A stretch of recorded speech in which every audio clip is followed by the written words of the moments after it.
Good morning, Housing Authority Board of Directors. Over to you, Madam Chair. Thank you, Clerk Moss.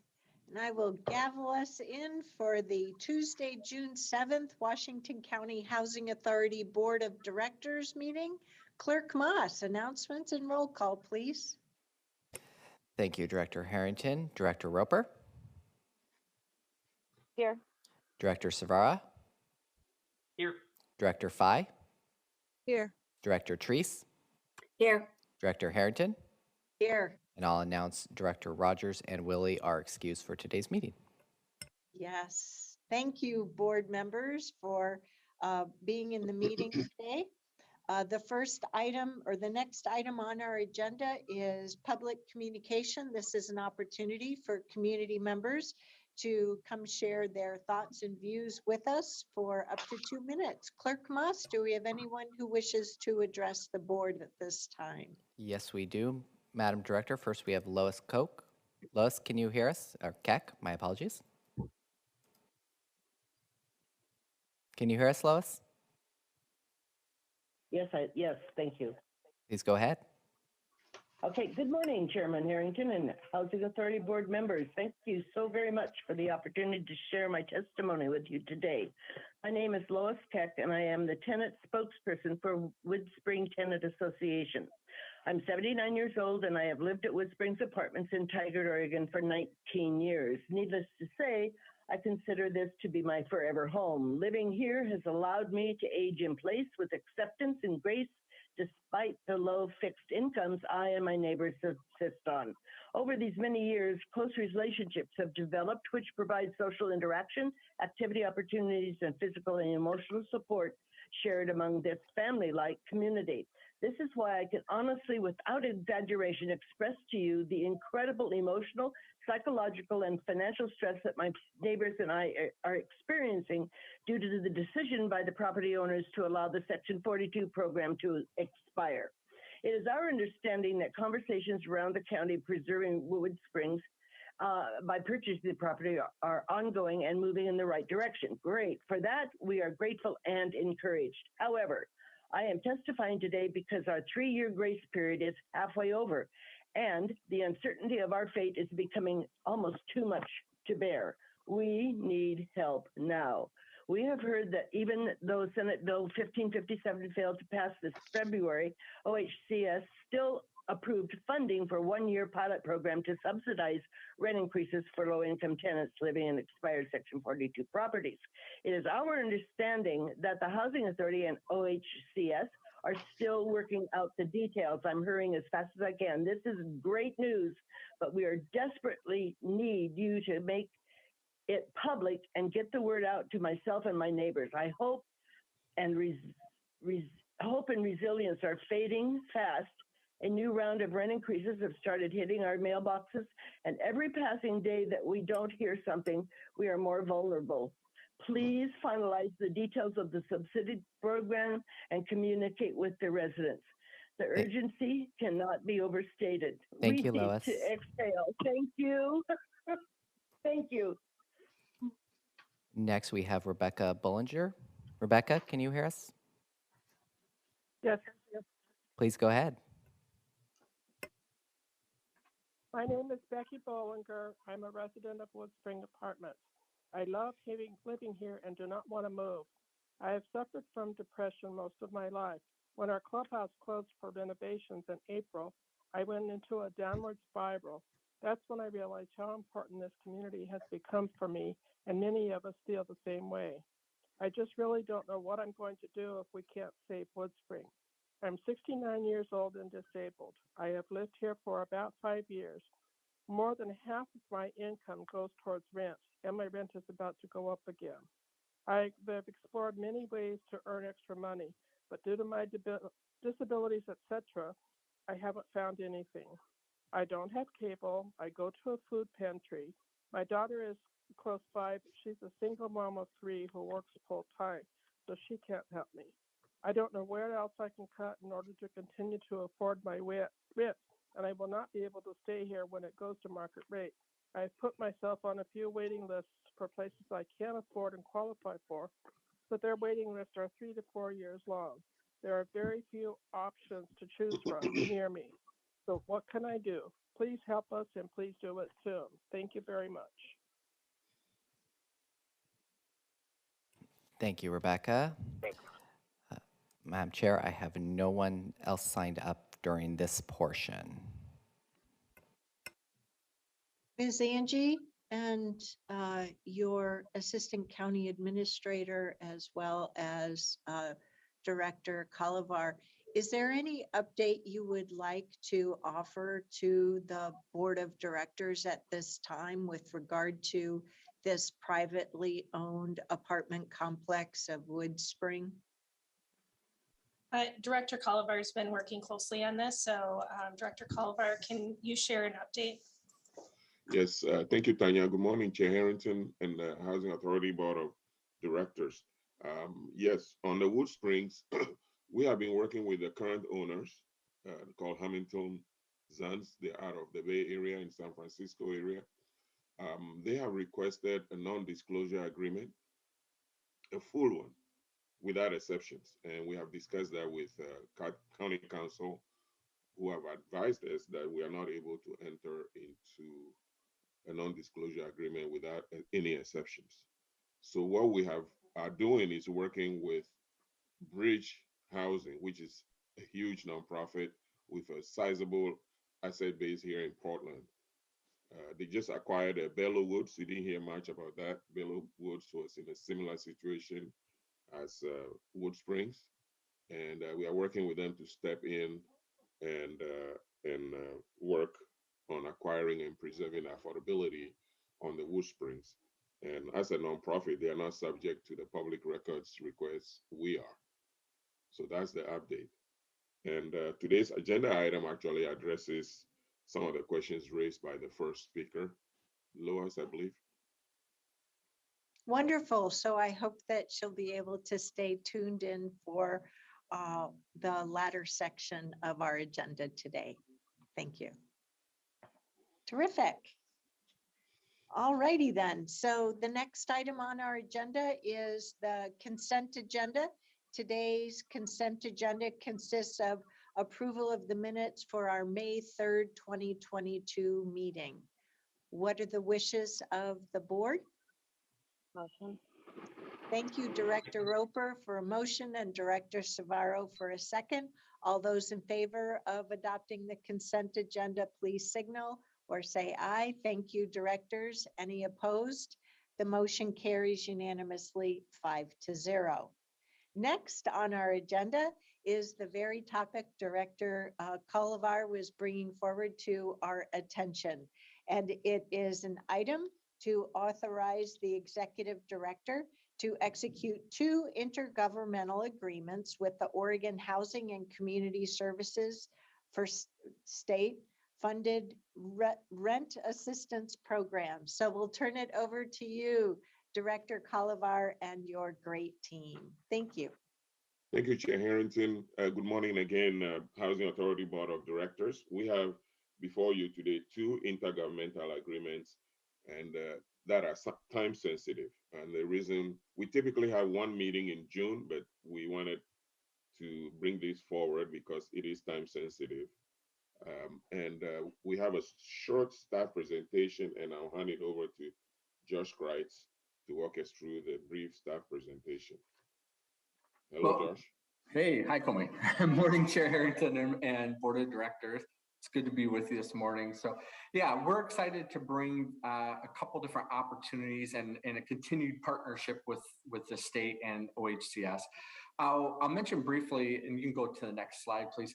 As we talk about this, I would say the partnerships with the state of Oregon and OHCS is unique in my career. I've not seen this level of resources being made available by the state and the other housing authorities I've worked at. So these types of partnerships where funding are coming from the state to the housing authority, this is pretty unique in my experience. I'll just say that. And this isn't the first time we had the emergency, the rent assistance landlord program. And also, I'm going to just say this out loud since we won't have a board meeting again until August outside of the budget. Paige Spence worked really hard with other housing authorities in Oregon and there was $5 million just authorized by the emergency board to help with tenant rent arrears, which we anticipate is going to help us here in Washington County.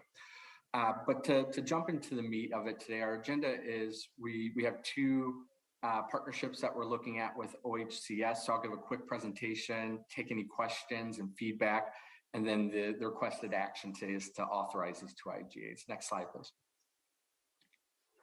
So the first one is exactly what we were just talking about off the top of this board meeting, which is a short-term assistance program for tenants with expiring affordability.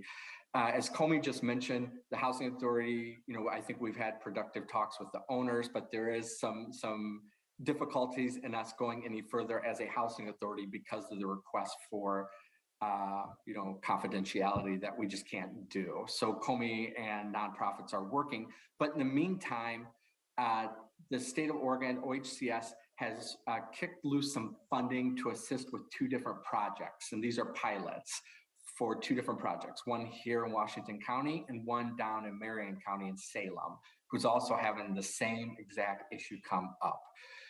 We're both kind of designing these programs from the start. So these are, there isn't a template for this. We're designing it as we go. So we don't have everything worked out completely. But the basic idea is, I want to be really clear, this is a short-term assistance program. I don't think we should anticipate this being long-term. It's a short-term one-year program to help the residents. We believe what we're going to do is some short-term rent assistance to help fill in the gap for a year of different types of rent increases. And again, we would work with the residents directly on that.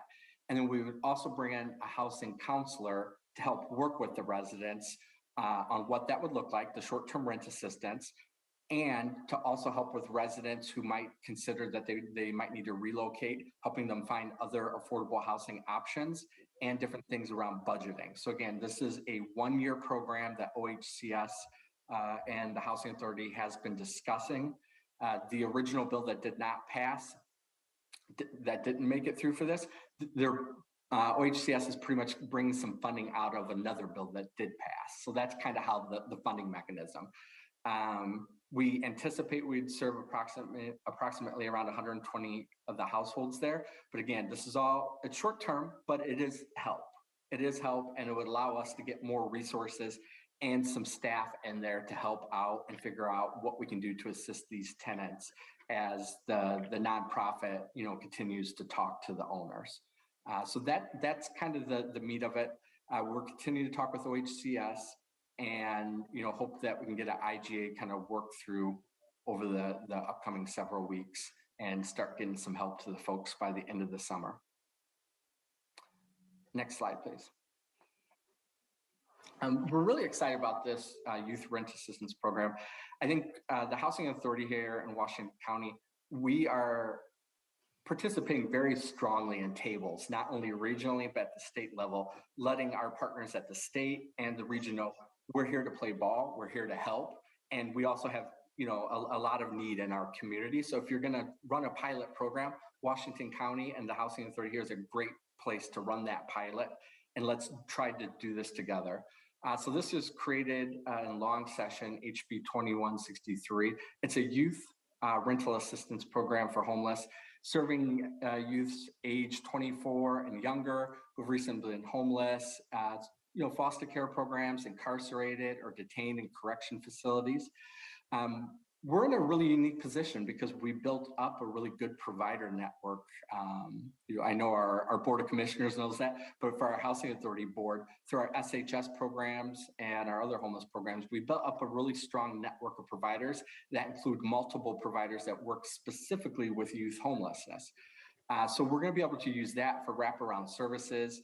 We've built up a rent assistance program where we can kind of push this funding into our existing networks to really help get these kiddos housed and stabilized, and show our partners at the state and the legislature that this is a good program and this is something you should hopefully consider funding long-term and broadening out for the rest of the state. We're hoping to serve around 40 youth here in Washington County, and it'd be fully funded through OHCS with, again, the state funding there. Next slide, please. At this point, that's the end of my staff presentation. So happy to take questions and answer any, take any feedback as well. Director Roper? Yes, thank you. Let me take my hand down, lower that. Okay, thanks.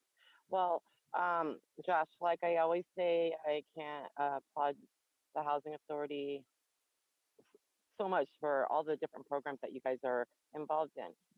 Excited to hear about this pilot program with the youth because they are an audience that that doesn't get seen. And as the past couple of years have gone on, I've been noticing that there are a lot of young people out there who need something like this to help them get on the right track, who's already had a rough start to begin with. So I'm looking forward to seeing the data on this and seeing where it goes, and hopefully the state will recognize it as a good investment and continue to fund programs like these. They're so impressionable, and if they get a good, strong, supportive start, they'll be able to continue and have just success here on out. As for the other one that is temporary, I think you answered my question, but it was like kind of involved around, I understand that it's a short-term funding and that it's pretty much tenant by tenant basis, 120 families. So for staffing wise, I know that you guys are tight still. How are you guys going to navigate that to assist these families or individuals? Yeah, as part of the negotiations and communications with OHCS, they would fund a limited duration position to help us with housing counselor position to actually spend time with the staff out there, and our existing supervisory structure would absorb that work. Okay, thank you for the clarification. Do any other directors have questions on this? I know, oh, go ahead, Director Savaro. Thank you, Chair Harrington. Yeah, I just wanted to express my appreciation for the partnership, and also that I will have to recuse myself from any voting for today. So hopefully we're able to still have quorum to be able to go through that, because I am a part of the Oregon Housing Community Services team that's supporting these projects. So just wanted to make sure to mention that for the record, but just really excited and grateful for the partnership with the HAWC, and excited to see what we're able to do to support folks both in the short term, but also excited to hear more about the work that you're doing in the long run, especially with Wood Spring, as our guest earlier today mentioned the crisis there. So excited to hear sort of all the different angles that you all are trying to think about different approaches here. Thank you. Thank you. Any other director questions or comments? I know I have one, if I might, and it's really more of a reminder. So I recall that with these properties that are coming off of the 30-year affordable housing program, Section 42, as it's being referred to through testimony today, that there was a 3-year grace period from the notice. I'm looking for the reminder of what that grace period includes, because there was a reference to how the rent has been increased since that grace period was initiated. Could one of you help remind me of what that 3-year grace period involves? Yes, Chair Harrington, I can try. The grace period is called a safe harbor. It's a 3 years safe harbor, which essentially requires the new owners to keep the rents affordable to existing tenants for 3 years. In the case of the Wood Spring, that will end December 2023. The reference to rent increase notices, I'm not sure, because that should be affecting the new tenants, the people who arrived after the new owner acquired it. I haven't seen the notice, so I don't know if that is a notice just telling them come December 2023, rents will go up, or if it's a rent increase for existing tenants. But it shouldn't be for the existing tenants because of the safe harbor rule.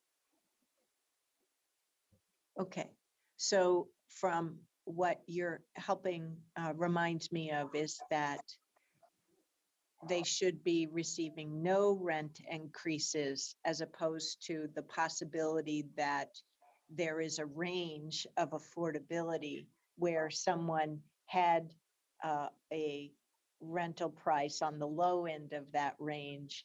And as long as it stays within some affordable range, they might still be incurring a rent increase, but there's a cap. So that's why I needed the reminder. So, but at a minimum, I would suggest that from the two folks that we received testimony, Ms. Keck, if I'm pronouncing the last names correctly, and Ms. Bollinger, if you have received rental increase notices, it would be helpful. It sounds like it would be helpful to our staff if you could share that that notice to our staff so that we can be on the same page as you.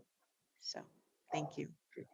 Yes, median incomes have gone up in the region, so it could be a very small increase based on the rise in median income. But once again, yes, it'd be good to see the notice and then do the math, make sure it's within the range. Okay, thank you. And I just have a question to Mr. Carr. With Director Shavaro needing to recuse himself, does that count as an abstention, or just there will only be 4 of us voting versus 5? It would be only 4 of you voting. Okay, thank you. I And just four wanted is- to make 4 sure. is a quorum for the Housing Board of Directors, Yeah. so you're good. Just wanted to make sure I did it right. Okay, thank you. So do we have a motion today to authorize the executive director to execute these 2 intergovernmental agreements, or IGAs, with the Oregon Housing and Community Services for state-funded rent assistance programs? I motion. We have a motion from Director Roper. We have a second from Director Treese. All those in favor, please vote by signaling or saying aye. Thank you, directors. Any opposed? The motion carries unanimously 4-0.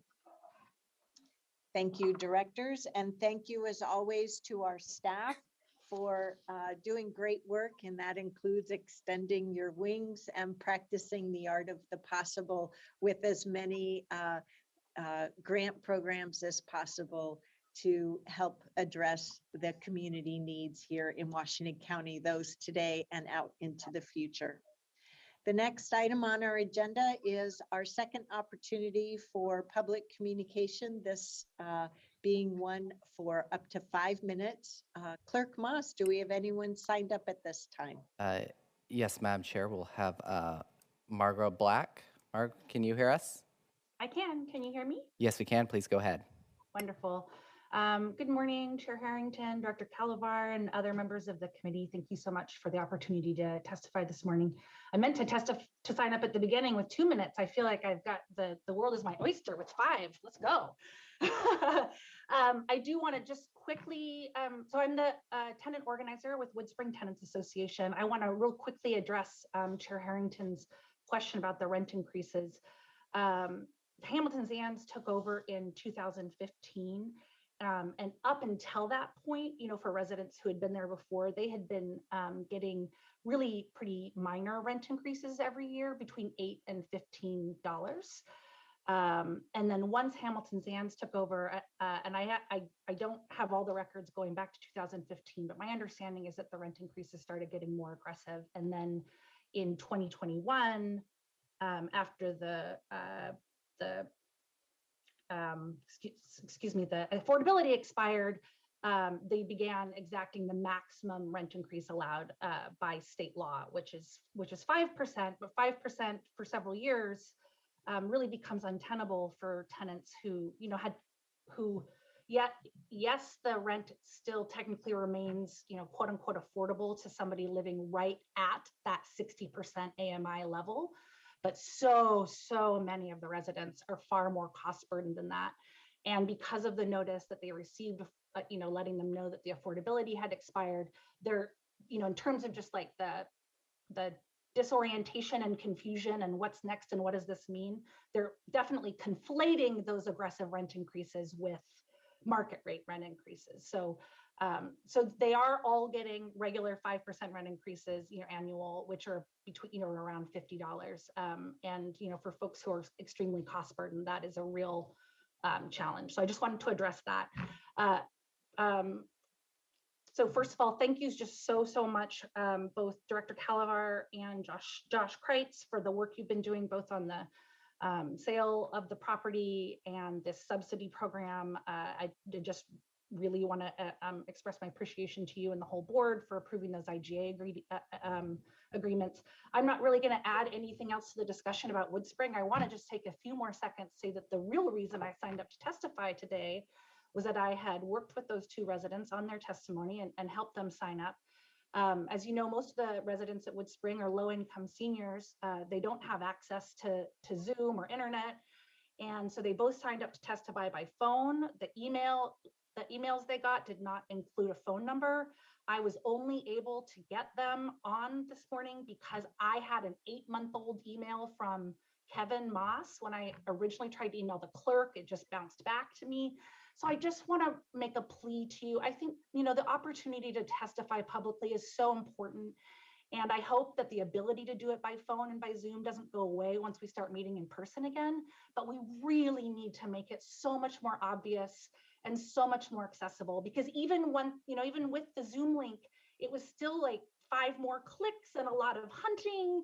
And I just really want to be able to invite more Woodspring residents to do it. And I just want it to be an easier experience for everybody. So that was why I signed up to testify this morning. So thank you so much.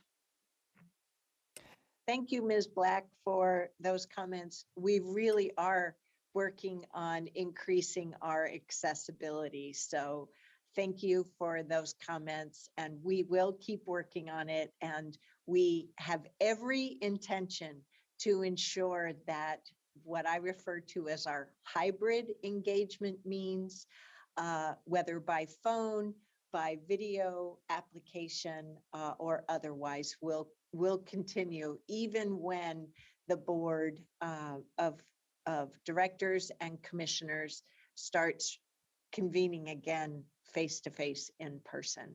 So thank you. All right, next, Madam Director, we have Dale Feek. Dale, can you hear us? Yes, Kevin, can you hear me? Yes, we can. Please go ahead. I'm Dale Feek, Chair of the Washington County Citizen Action Network.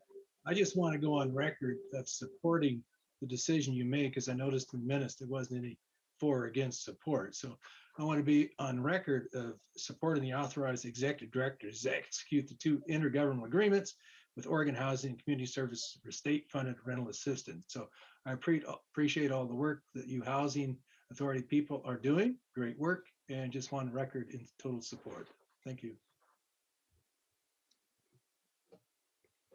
Thank you, Mr. Feek. And to board members, to answer the question from Ms. Black, we have a solution in place to take care of the phone number to make it easy and transparent for everyone. So yes, we are going to put that in place. Thank you. And if I could add to that, Clerk Moss, Ms. Black, we will be reaching out to you and getting feedback on our correspondence since you've directly worked with community members. Thank you for your suggestions, and we'll be in touch. We are a learning organization, and we strive through continuous improvement to improve our customer service each and every day. So, yeah, thank you. Clerk Moss, is there anyone else we need to help invite forward? We do not have anyone else. Would any other members of the public like to testify for up to 5 minutes at this time to the Housing Authority? Not seeing any additional hands, Madam Director. Okay, thank you, Clerk Moss. Next, Board of Director announcements. Is there any information that our board members wish to share with us today? No? Well, I thank you to Director Roper and Director Savara for making yourself accessible for our meeting today to move forward with these two timely matters. I really appreciate your contributions to our meetings and what you bring to the table, as well as working with the team members so that we can extend our services to our community members. Thank you very much. Great. And may you too continue enjoying good health and a wonderful summer this year. As you've heard from me before, I'm encouraging everyone with the improvements that we have in our public health and remedies for this coronavirus, for everyone to move about a little bit more freely and enjoy life a little differently, or perhaps more exuberantly than we have over the last 2 years. So thank you so much. And with that, any other comments? I just wanted to say that I love what you just had to say, because like my theme is positive vibes. The rain's gone. Let's keep positive vibes going, because it's just been so rough these last couple of years, and just good energy needs to be spread out throughout the day. Got to remind yourself, positive vibes. Way to go, Director Roper. All righty. So with that, what are the wishes of the Housing Authority Board of Directors with regard to adjournment? A motion?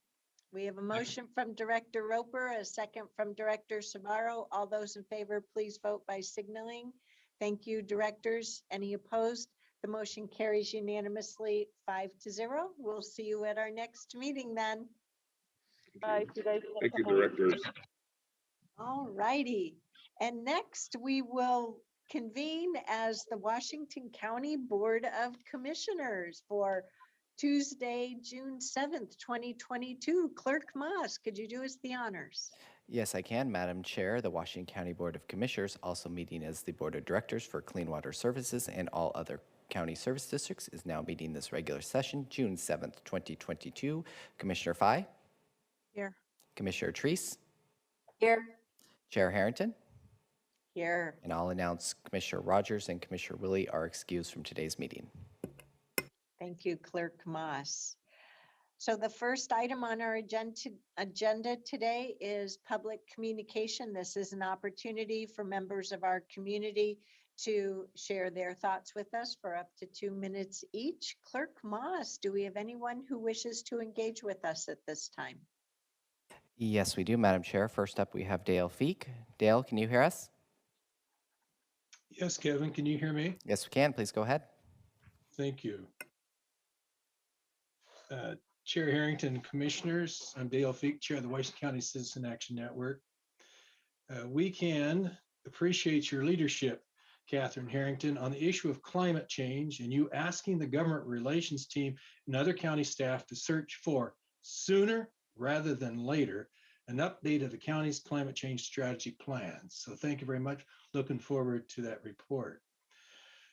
DEQ Director Richard Whitman made strong statements about the serious consequences of climate change while introducing his oral director's report at the May 20th Environmental Quality Commission. The chair of that commission, Catherine George, said at the beginning, the mission of DEQ is to be a leader in restoring, maintaining, and enhancing the quality of Oregon's air, land, and water. Man, I am proud that they are doing that.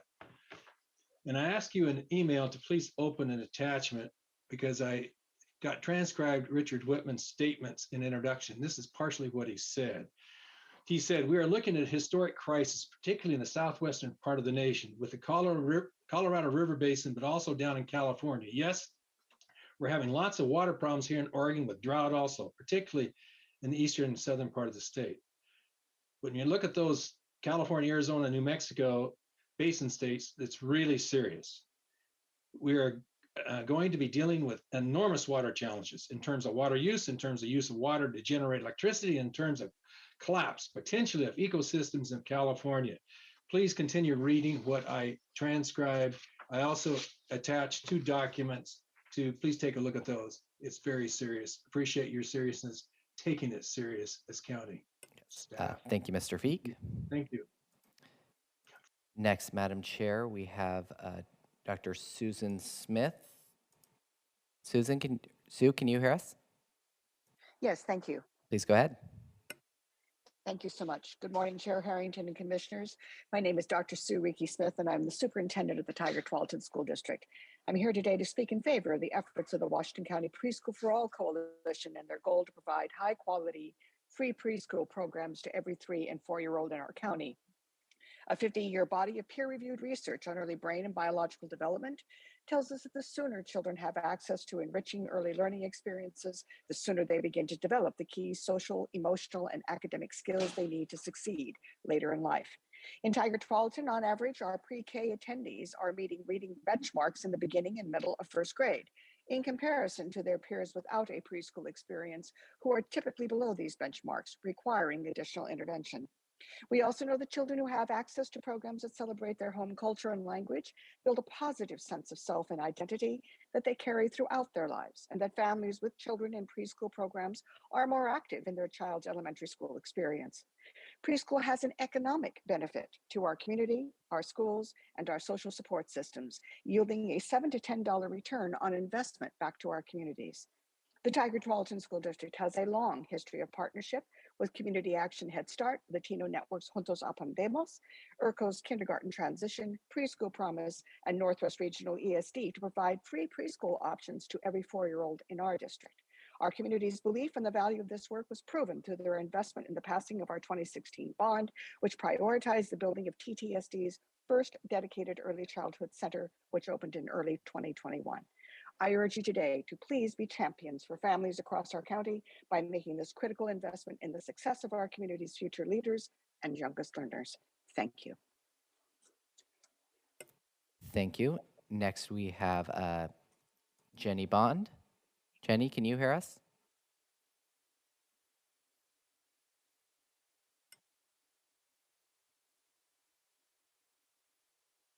Jenny, are you there? Okay, we'll move on to Katie Riley next. Katie, can you hear us? No. Yeah, Jenny, are you online? I saw you, Jenny, you're unmuted. Can you hear us? Okay, we'll try to connect with you. An ordinance for a very specific amendment to Title VI of the Washington County Code. Jenny, can you speak a little closer to your computer? We could barely hear you. Sure. There you go. Repeat myself a little bit. I am speaking today to ask the board to pursue an ordinance for a very specific amendment to Title VI of the Washington County Code to prohibit sales of puppies and kittens at pet stores. The goal of the amendment would be to close a gap in the county code and prevent Washington County from becoming a home for pet stores, which are outlets for puppy and kitten mills. This request is part of a nationwide push by concerned citizens like myself with the goal of removing retail outlets for puppy and kitten mills. More than 400 jurisdictions across 31 states have adopted this type of restriction. Jurisdictions throughout Oregon are also being asked by their residents to adopt such a restriction. The term mill applies to high production animal breeders, which are well documented to operate inhumanely, produce unhealthy animals, and leave customers with large costs and often with heartbreak. And stores which sell puppies and kittens typically source their animals from mills outside of Oregon, where there are lax regulations for breeding operations. Currently, there are no stores selling puppies or kittens in the county, as it is an outdated business model. Instead, stores such as PetSmart and Petco operate by selling pet supplies and services and by partnering with local nonprofit groups to host dog and cat adoption events. Therefore, this amendment would not affect any existing businesses in the county. However, there are still retail chains which sell puppies and kittens sourced from mills, and under the current county code, such chains could open new stores here. Washington County has a large urban unincorporated area, which is widely considered to be the second largest city in Oregon. Thus, it is an attractive location for chain stores looking to expand into Oregon. I have previously submitted written comments on this topic, and I'd be happy to forward those again. I thank you for the opportunity to speak. Thank you, Jenny. Next, Madam Chair, we have Christy Cotterly. Christy, can you hear us? I can hear you. Can you hear me? Yes, I can. Please go ahead. Oh, thank you. Thank you, Board of Commissioners. I just am actually coming today to do two things, which will probably be three things in 2 minutes. One is to thank Commissioners Willie and Chair Harrington for taking some time to come out to Forest Grove in the past month and meet with multiple leaders and neighbors in our community and find out what we are doing with homelessness out here on the west side. The second is to let you know that this month we are going to be holding some community conversations to help inform some of the decisions we'll be making. And I think we took some cues from the county's listening sessions that you've done to gather information and help inform policy and practices. So we appreciate that. And I have shared those dates with you all. And the third is I just really wanted to compliment, I believe it came from Marnie Kyle. She sent a recent communication on updates about camps and sheltering is put together visually very, very well and sent, I believe, to our city manager, Jesse Vanderzanen, and he was able to share it with council. That is extremely helpful, that kind of communication. I was able to share that out to some neighbors in the community. I was actually out in the neighborhoods just before this meeting talking to people about the county funding, and we're finding that a lot of people in our city are still not aware of how, what the county is doing. And so anything we can do to continue to elevate that message, we're appreciating the work you're doing and just want to continue to partner. And I think that's it. Was that 2 minutes? Felt like probably 3 to you. Thank you, Christy. Next, Madam Chair, we have Katie Riley. Katie, can you hear us? Can you unmute, Katie? Is it *6? It is *6, yes. Okay, we will go to next, Bridget Koch. I did see her online, but all right, Bridget, can you hear us?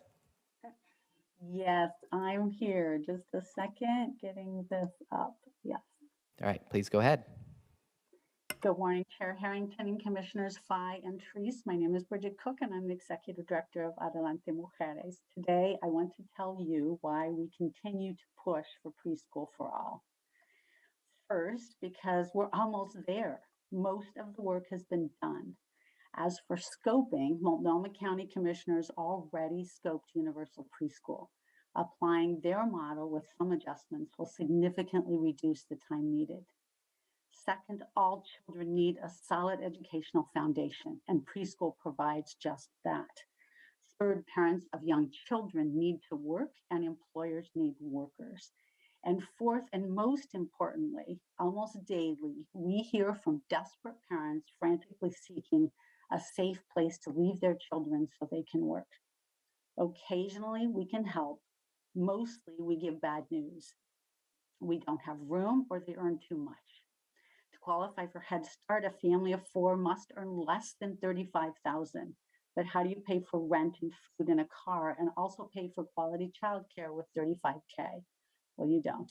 So you opt for housing and food, and you pray every day that your children are safe while you're at work. To know a community's needs, you have to listen to the most vulnerable. You have to hear their stories to understand the urgency of the situation. We have the opportunity now to foster an economy grounded in the genuine needs of this community, an economy beginning with the most vulnerable, and from there, building opportunities for all.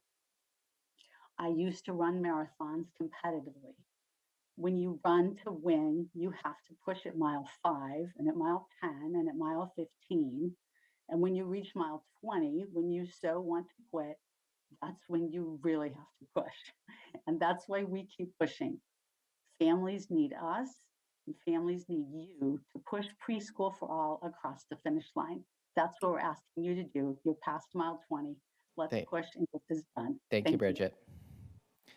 Right, Madam Chair, we'll have one more, and then I'll just make the announcement. Anyone else that wants to speak, we're going to move to the end of the meeting since we've passed our allotted 10-minute time at the beginning. So next is Jerry Ann Bailey. Jerry Ann, can you hear us? This is Katie Riley. Oh, I'm sorry. Katie, go ahead. Yeah, I was not able to unmute before, sorry. So my name is Dr. Katie Riley, and I am asking you to think broadly about out-of-school time programs. These programs support kids' school careers and their families' overall success. The Pre-K for All initiative will only serve 3 and 4-year-olds. Yes, pre-K is the best way to prepare children for kindergarten. However, this plan will not provide enough pre-K for all 3 and 4-year-olds for years to come. Working families need more, and they need it sooner rather than later.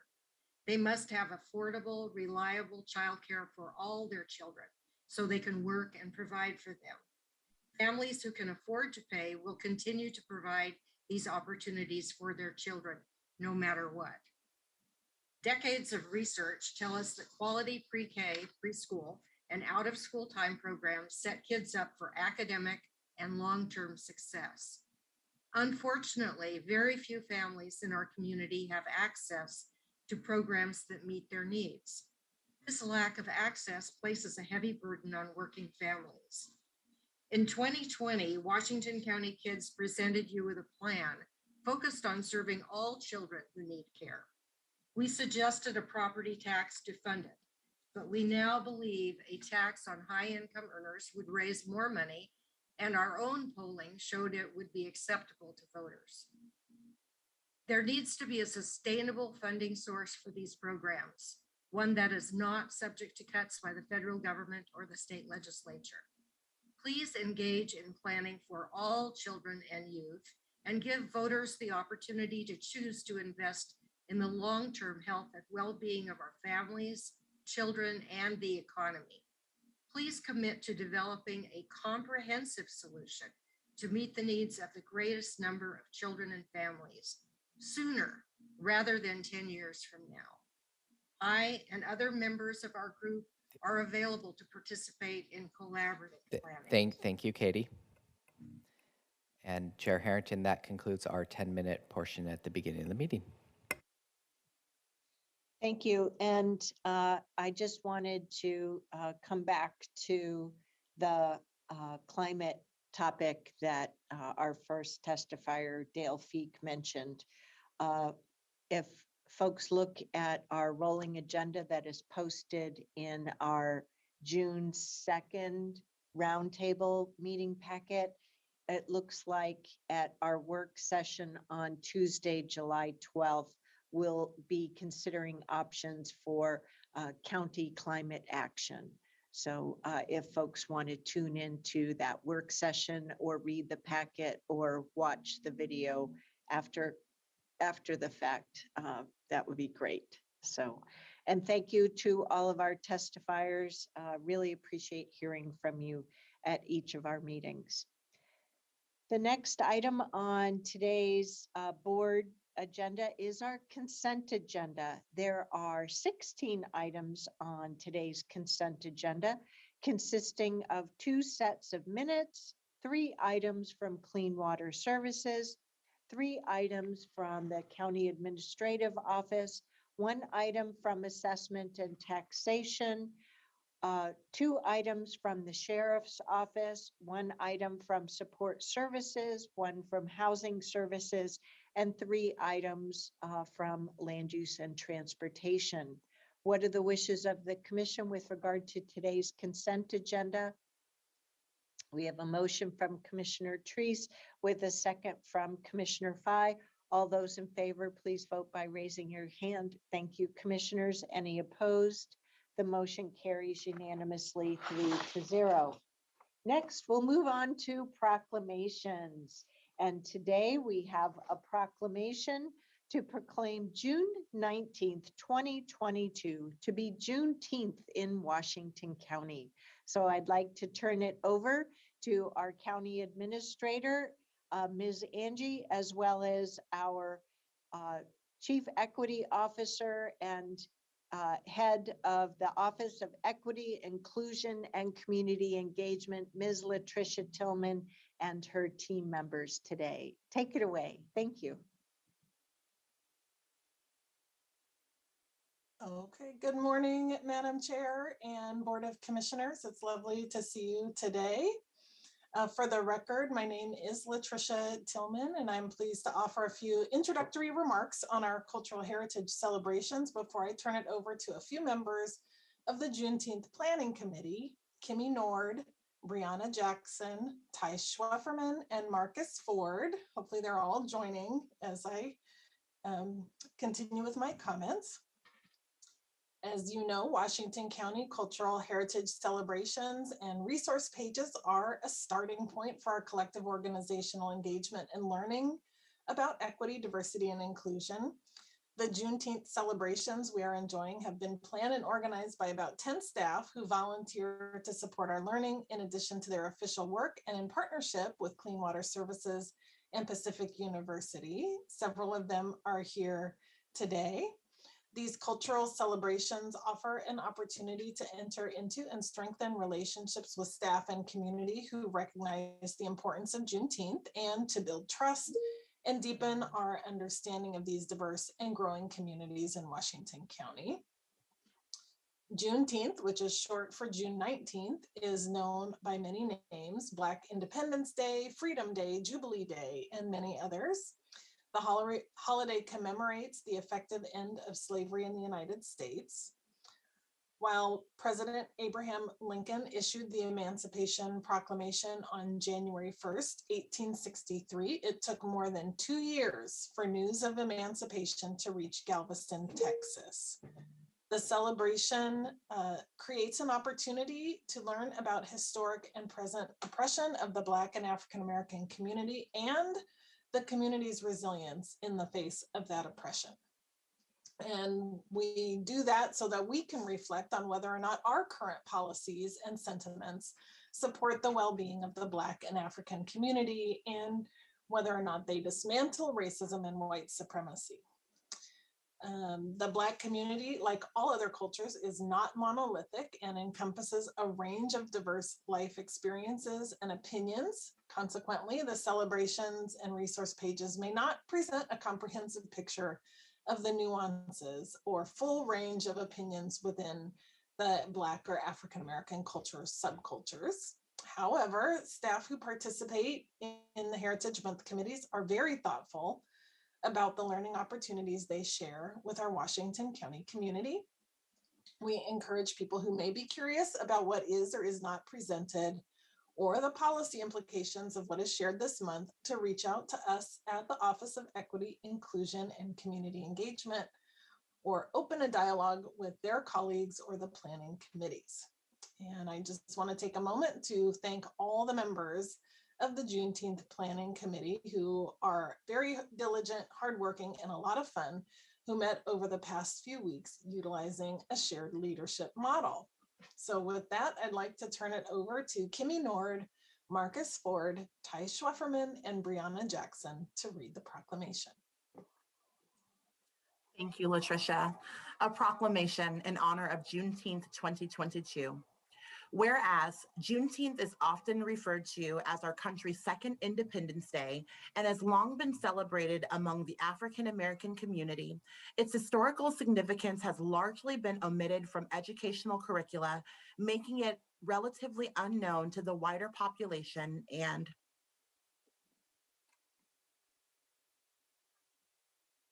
you're on mute. Whereas, despite the Emancipation Proclamation by President Abraham Lincoln on January 1st, 1863, and the passage of the 13th Amendment by the U.S. Congress, more than 250,000 enslaved Africans and descendants remained in bondage in Texas until the arrival of the Union's troops in Galveston on the 19th day of June in 1865. And whereas, when the news of their emancipation spread following the reading of General Order Number 3 by Major General Gordon Granger, the formerly enslaved people of Texas, reacted with joyous celebrations, launching what would become an annual event known as Juneteenth. And whereas early celebrations of Juneteenth consisted of family and community gatherings filled not only with special food and festivities, but also prayer, reflection, and respect for ancestors who suffered under slavery. And whereas the observance of Juneteenth evolved over time, leading up to January 1st, 1960, when Texas became the first state in the nation to formally establish Juneteenth as an official holiday, thanks to the tireless efforts of the late former state representative Al Edwards, who served for more than 30 years in the Texas state legislature. And whereas Juneteenth celebrations continue to grow within communities and organizations throughout the country, helping to promote knowledge and appreciation of African American history, resilience, family, community, and culture. And whereas we honor the legacy of those who first received the news on that unforgettable day in Galveston and understand that the joy reflected in the celebration of Juneteenth provides a salve and a buffer against the generational trauma of slavery and widespread systemic racism that limits Black prosperity and health to this day. And whereas we pledge to continue our efforts to lift up the importance and history of Juneteenth and work tirelessly to root out institutional racism wherever it exists and advance equity and inclusion for all members of our community. And whereas the Juneteenth National Independence Act 415-14 created for the people of the United States to acknowledge and celebrate the end of the Civil War and the emancipation of Black Americans and commit together to eradicating systemic racism that still undermines our founding ideals and collective prosperity. And whereas the Washington County Board of County Commissioners voted on November 30th, 2022, to recognize Juneteenth as a paid county holiday. And whereas the Juneteenth flag created by the National Juneteenth Celebrations Foundation represents a new freedom, a new people, a new star, with the star and colors of red, blue, and white serving to symbolize the birthplace of the holiday, Galveston, Texas, and the American flag. And the arc that extends across the width of the flag represents a new horizon, the opportunities and promises that lay ahead for descendants of American slavery. And whereas, in keeping with Washington County's practice of displaying flags that underscore our values as a county, this year we will fly the Juneteenth flag from June 13th to June 21st in recognition of the holiday. Now, therefore, be it resolved that the Washington County Board of Commissioners does hereby proclaim June 19th, 2022 as Juneteenth and calls upon the people of Washington County to observe this month with appropriate programs, activities, and reflections, and to continue our efforts to create a world that is more just, equitable, and prosperous for all.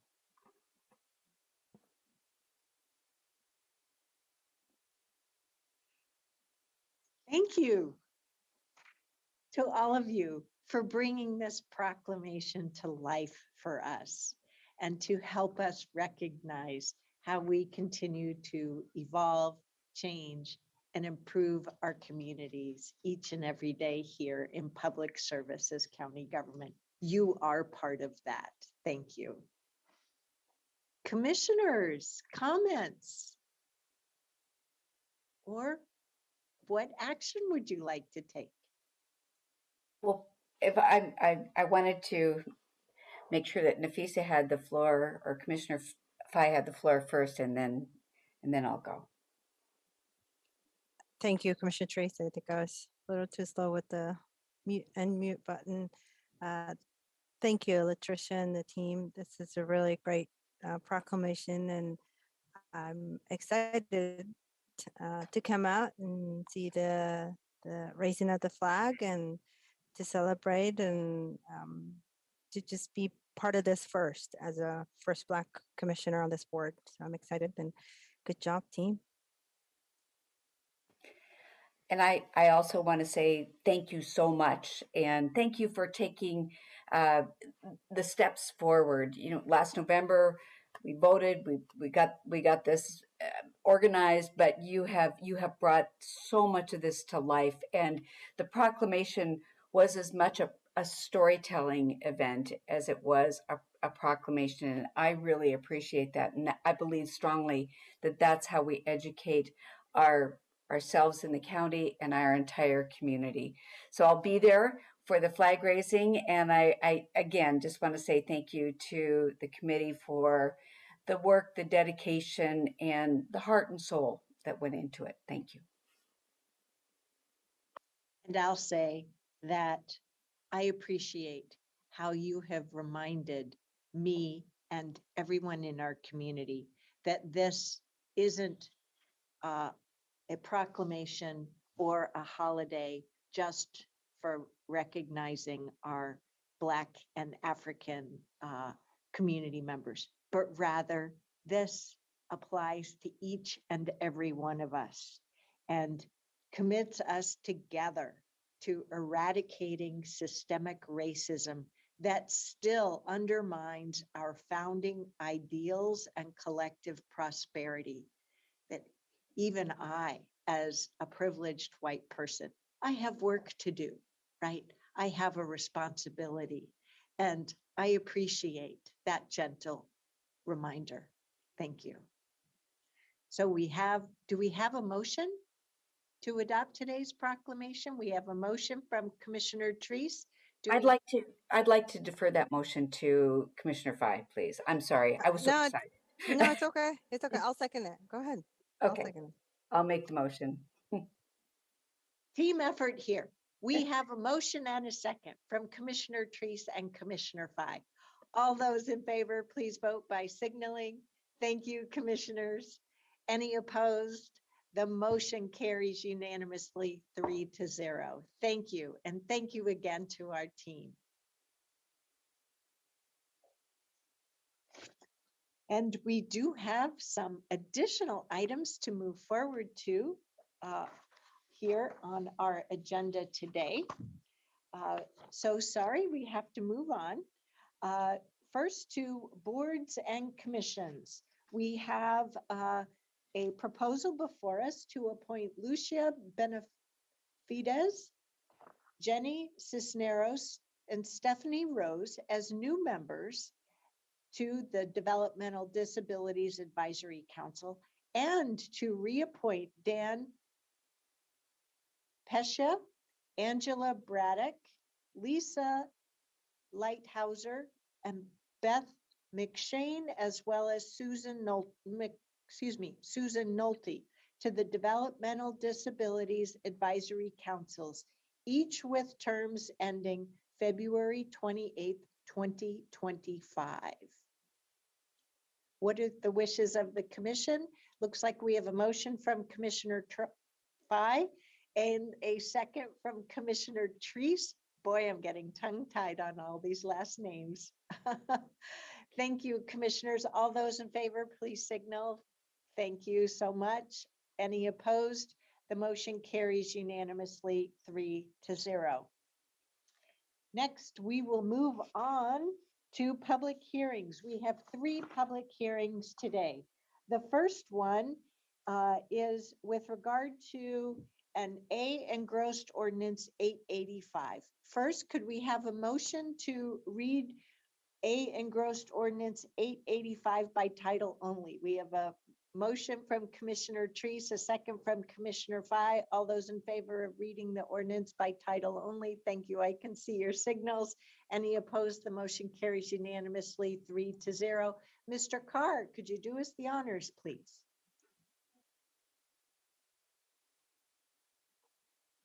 Finding that mute button. Yes. Exactly, Chair Harrington. My screen went wonky for a second. I apologize. Proposed A-Engrossed Ordinance number 886, an ordinance amending the comprehensive framework plan for the urban area to implement House Bill 2001 middle housing provisions. I think it's Ordinance 885. So I'm confused. You're right. I The think the order first on the, public hearing is 886. The second one is 885. yes, Am I you're wrong? right. I messed up on my papers. Thank you very much. I appreciate that. Great. Take it away, staff, for a brief staff proposal. Indeed. Thank you, Chair Harrington and Commissioners. Yes, we unfortunately got these ordinances filed in the opposite order that we intended, so we're going out of numerical order here. So today, Suzanne Savin is our senior planner who's been working on this effort, and she'll give us a pretty brief staff report, as you said.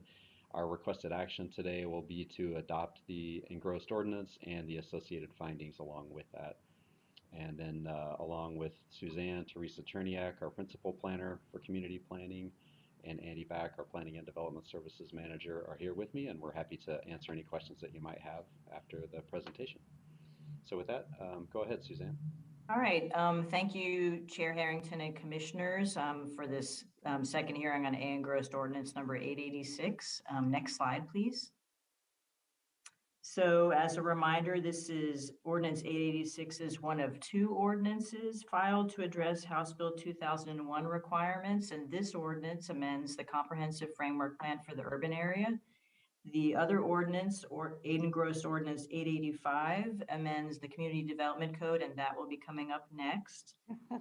Engrossment of this ordinance was authorized by the board on April 19th, and we had the first public hearing on the engrossed ordinance on May 24th, and there have been no comments received on the changes. Next slide, please.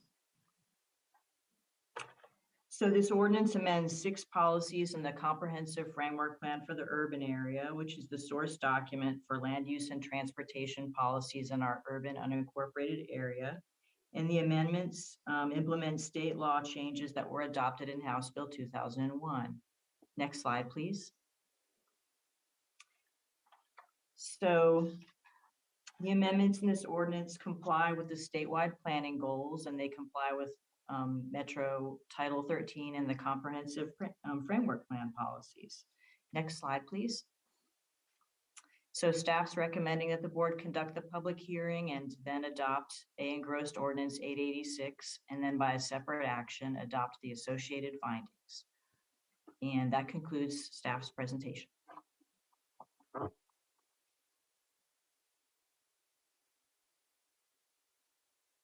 Thank you. Commissioners, do you have any questions at this time? Seeing none, I'd like to open this second public hearing. Clerk Moss, do we have anyone who wishes to speak with us on this matter? We have no one signed up, Madam Chair. Would any members of the public like to provide testimony in this public hearing item, Ordinance 886, for up to 2 minutes? Please utilize the raise hand function. I'll give you just a moment. Not seeing any hands, Madam Chair. All righty, and with that, I'd like to close this public hearing. And I would just like to make some comments, and I welcome those from my colleagues as well. And my comments apply to both the ordinances as well as the resolution and orders for adopting findings appropriately. And that is, I thank the work that our staff has done in collaboration with our regional cities, as well as we have all moved forward to satisfy the requirements of the House bill and Senate bill related to middle housing and expanding housing opportunities throughout our state, and particularly here in our metropolitan region, but also the work that you all have done with our Planning Commission. There have been many work sessions that you've had with them, as well as public hearings, feedback from communities, open houses, and so forth. So I just want to say, for the collective larger body of work, thank you very much for all of that. Are there any other board comments? Okay, so we've had the appropriate public hearings, and at this juncture, I'd like to ask for a motion to adopt A-Engrossed Ordinance 886. We have a motion from Commissioner Treese, a second from Commissioner Fye. Clerk Moss, could we have roll call, please? Yes, we can, Madam Chair. Commissioner Treese, Yes. Commissioner Fye, Yes. Chair Harrington. Yes. Thank you. The A-Engrossed Ordinance 886 passes 3-0. And Mr. Carr, at this juncture, could I ask for a motion to adopt Resolution 22-197, which is later on the agenda, to adopt the findings, the associated findings for this ordinance? You would first have to have a motion to amend the agenda to do that, but yes, you could do that after a motion to amend the agenda, or you just go ahead and do it in the normal order. We'll do it in the normal order. More straightforward. That's okay. Thank you. Okay, I now have my papers in order so that I do these ordinances in the proper process. So now we have A-Engrossed Ordinance 885. Could we have a motion to read A-Engrossed Ordinance 885 by title only? Thank you, Commissioner Treese, for a motion, and Commissioner Fye for a second. All those in favor of reading it by title only, please signal. Thank you, commissioners. Any opposed? The motion carries unanimously 3-0. Mr. Carr, if you could do us the honors. Yes, Chair Harrington. A-Engrossed Ordinance number 885, an ordinance amending the Community Development Code to implement House Bill 2001 middle housing provisions. And today we will be conducting our first public hearing on A-Engrossed Ordinance 885. But first, we have a short staff report. Thank you. Thank you, Chair Harrington and Commissioners. Teresa Cherniak, Principal Planner in Community Planning. The item before you today is the first hearing, as you mentioned, on the Engrossed Ordinance number 885, the changes to the Community Development Code to implement middle housing. So the last one was the plan level, and now we're getting down to the code level. Next slide, please. The ordinance amends our Community Development Code to implement the 2019 changes to state law made through House Bill 2001, providing for middle housing in the county's urban residential areas. The board held 2 hearings on the filed ordinance and directed some changes based on the Planning Commission's recommendations. Those changes were made, and now this is the first hearing on the revised ordinance. The second hearing and hopefully adoption will be on June 28th. Next slide, please. Ordinance 885 amends the Community Development Code to allow middle housing in all of our urban residential districts. So just to be clear, it does not apply in the rural area. It provides a simple process for middle housing while adding siting and design requirements that will help middle housing fit into the existing neighborhoods.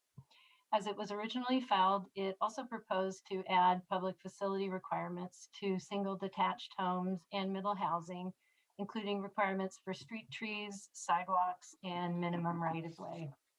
Next slide, please. On May 17th, the board ordered some changes to the filed ordinance based on the Planning Commission's recommendation. The biggest of these changes were to allow for plex units, so duplexes, triplexes, and quadplexes, to be detached, and to remove the proposed sidewalk requirement for new single detached homes, expansions, and middle housing. Sidewalks will still be required for land divisions, including middle housing land divisions. A number of other smaller and more technical changes were made as per the board direction and Planning Commission's recommendation, and those are listed here. And for more detail, they're in the earlier staff reports. Next slide, please. Staff did make the changes and filed the engrossed ordinance. So today we're asking the board to conduct the first of the 2 required hearings on the engrossed ordinance And at the conclusion of the hearing, to continue the hearing to June 28th, again, hopefully for adoption. With that, I'd be happy to answer any questions. Commissioners, do you have any questions on the staff report before the public hearing? Seeing none, then I'd like to open this public hearing. Clerk Moss, do we have anyone who wishes to testify today? We have no one signed up, Madam Chair. Would any members of the public like to provide public testimony for up to 2 minutes on Ordinance 885? Give you just a moment to raise your hands. Not seeing any hands, Madam Chair. Thank you, Clerk Moss. And with that, I'll close today's public hearing and would ask for a motion to continue the public hearing to June 28th, 2022. We have a motion from Commissioner Treese. Do we have a second from Commissioner Fye? We have a second. All those in favor, please vote by raising your hand or saying aye. Thank you, commissioners. Any opposed? The motion carries unanimously 3-0. All righty.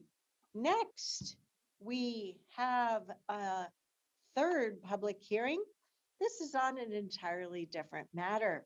This is to consider the annexation of one tax lot and right-of-way totaling approximately 1 acre into the Clean Water Services District.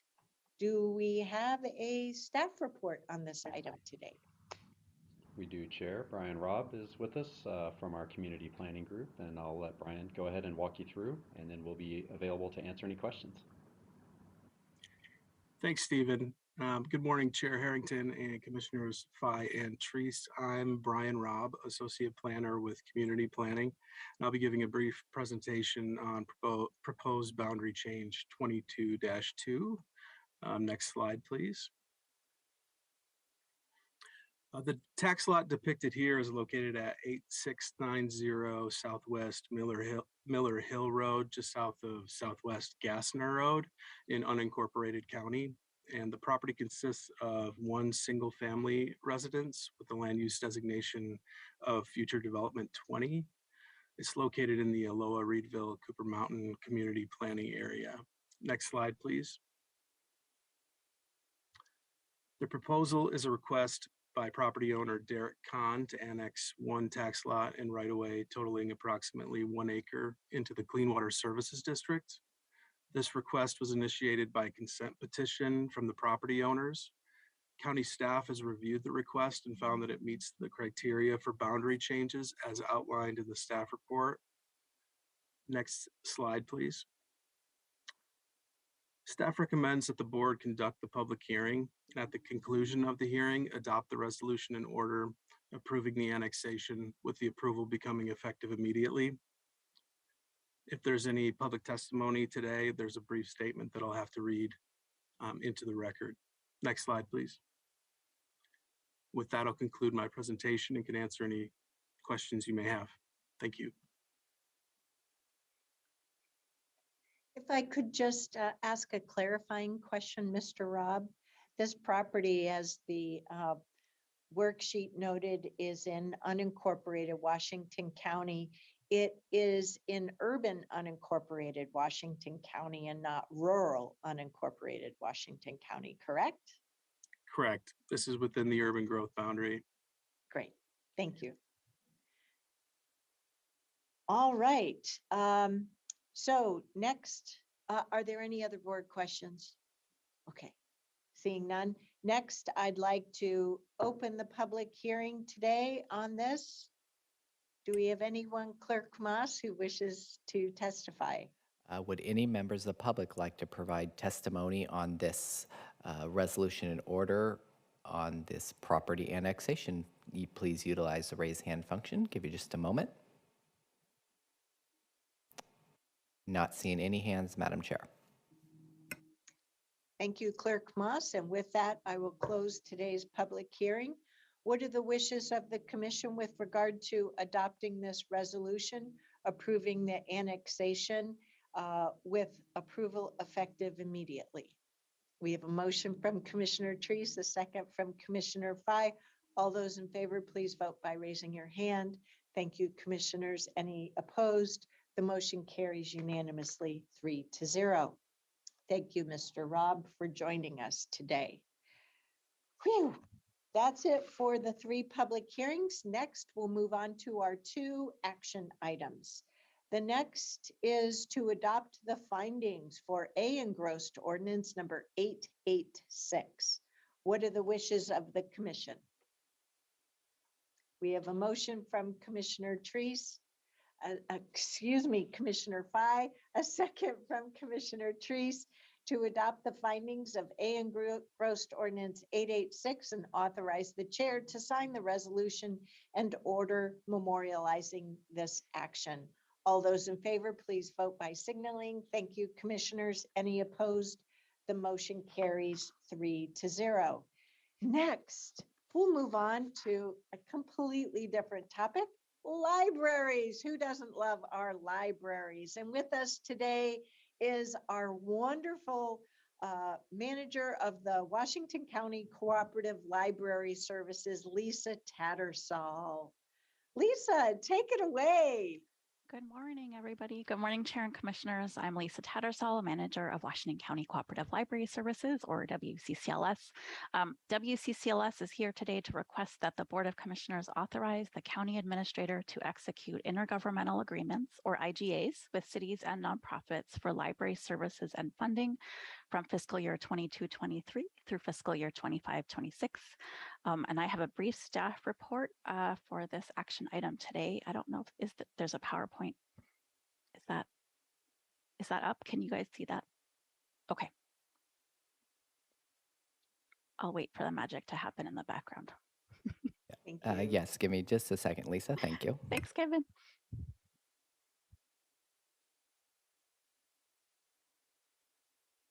And that's a fun new WCCLS background you have. Happy Pride Month. That's great. Okay. Oh, crap, Kevin, I'm sorry. I forgot to send you the slides in advance. This is my fault. Okay.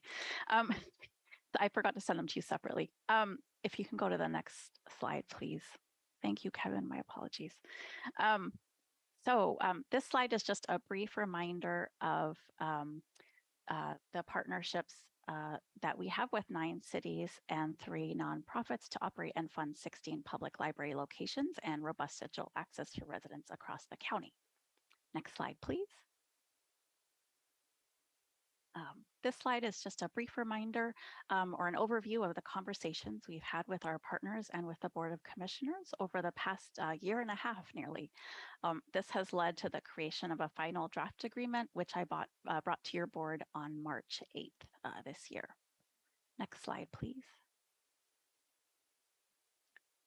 The final draft agreement, some of the highlights for this agreement include a greater emphasis on data confidentiality and network security, improved clarity of roles and responsibilities for library services between WCCLS and our partners.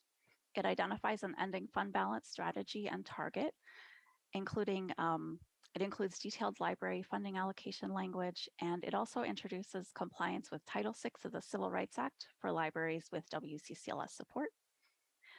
Really importantly, it commits to a thoughtful reevaluation of our funding and governance going forward.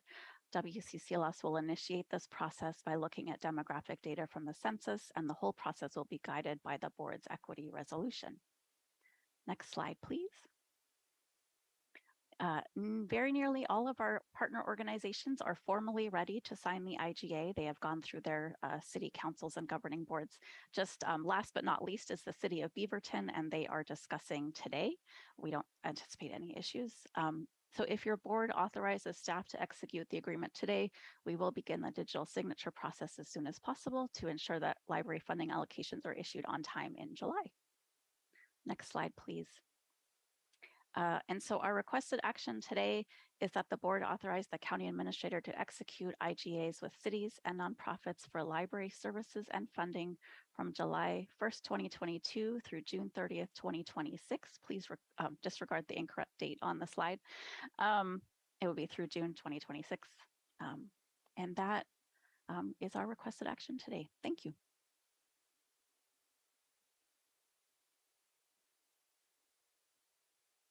Commissioners, do you have any questions or comments? No? I would just like to add the comment that I thank you, Lisa, as well as all your peer library directors throughout the cooperative for doing this work and including the Title VI work for compliance to the Civil Rights Act. And, you know, it was a long time in coming getting that Census 2020 data. Thank goodness. But I know that the board appreciates the work that is being initiated to review that and the equity resolution so that we can be assured that our services is supporting equity and making the appropriate uplifts that we aspire to.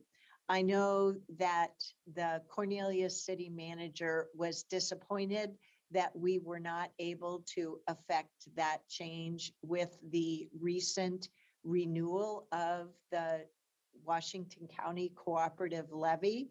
But nonetheless, that work is appropriately initiated now using and leveraging that new census information so that we better support the community that we are here in the 2020s and onward into the future.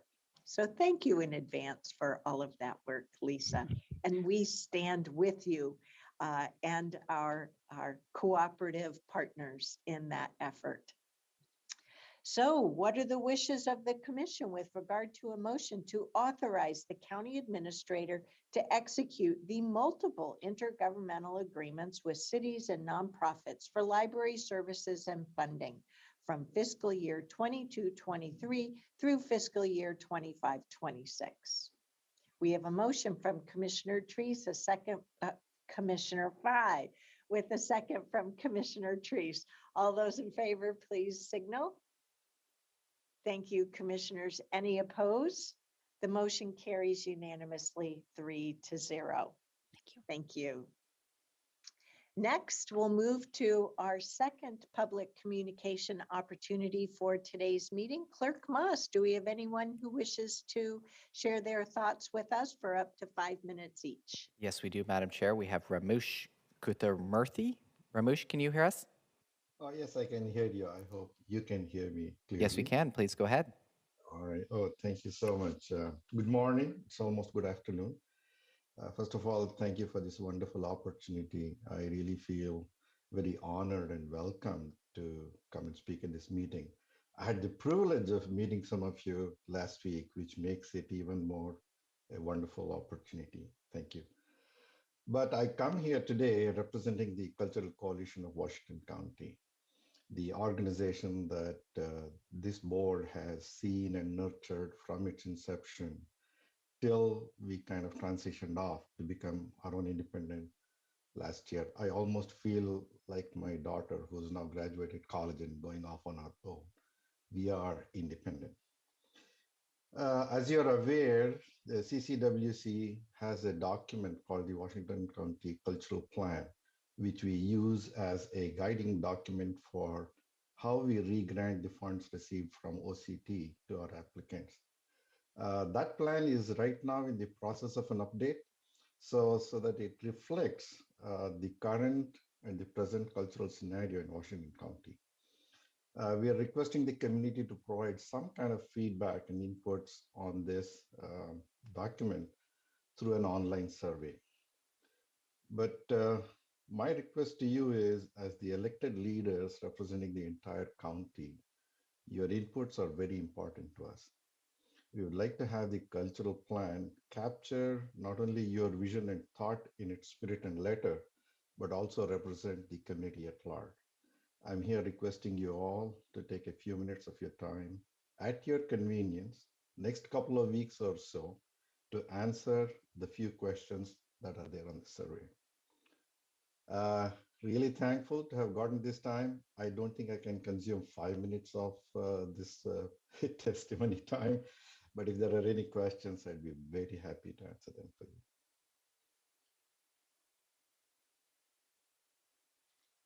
I don't have a question, but I would like to say that I believe we've received by email the link to the survey. So rest assured that we have that. Thank you. Oh, wonderful. As a rejoinder or a rebuttal to what I said, I would also really appreciate if you can encourage others whose inputs are going to be useful to mold this cultural plan. And I can't believe how well you guys have supported and encouraged us. And even when I was made the chair of this thing, I said, "What, me, how, where, what?" This, but the support and encouragement I've felt has been very, very good. Thank you all so much. Thank you. Thank you. Clerk Moss, do we have anyone else? Would any other members of the public like to provide testimony for up to 5 minutes? Please utilize the raise hand function. I'll give you just a moment. Not seeing any additional hands, Madam Chair. Thank you, Clerk Moss. Next, we'll move on to board announcements. I'll just kick us off. Excuse me, next Tuesday, June 14th, we'll have our work session that will start at 9 a.m. The following week, on Tuesday, June 21st, another tri-meeting day of work session starting at 9, then reconvening later in the day. Our Housing Authority Board of Directors meeting at 10 a.m. and our board meeting estimated at 11 a.m. with the work session convening again after lunch, generally at 1 o'clock. That same week, on Thursday evening, June 23rd, we'll have our second quarterly Board of Commissioners Town Hall.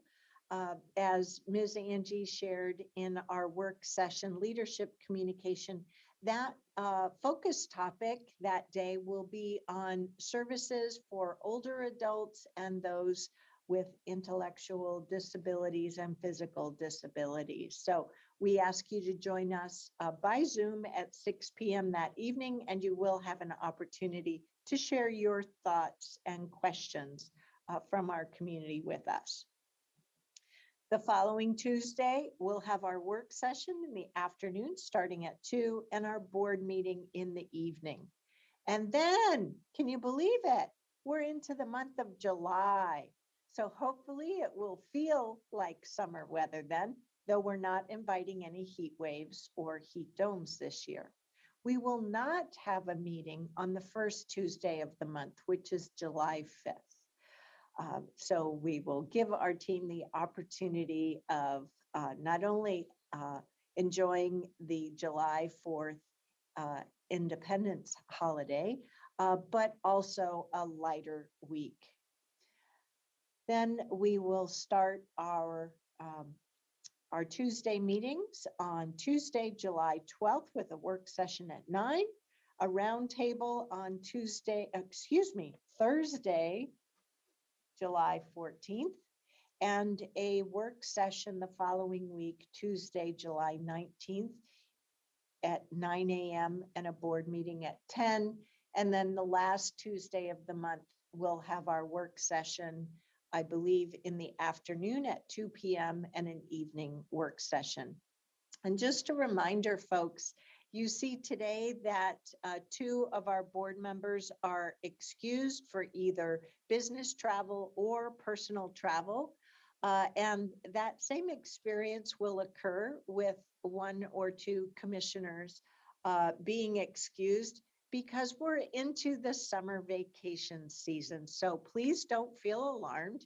It's just that, we're all looking forward to enjoying some summer holidays, especially after these last 2 summers where our personal activities seemed quite limited due to this first ever coronavirus global pandemic. So, and with that, are there any other board announcements for today? Nope. All righty then. So, what are the wishes of the commission with regard to adjourning today's work session, today's business meeting. We have a motion from Commissioner Trees, a second from Commissioner Fye. And I would just like to note that our work session is expected to convene, am I right, at 1:15 today? That is correct. Okay, thank you. All those in favor of adjourning the board meeting and see you all back at work session at 1:15. Thank you, commissioners. Any opposed? The motion carries unanimously 3-0. We are hereby adjourned for our Tuesday, June 7th, 2022 Board of Commissioners meeting. Thank you, everyone. See you later.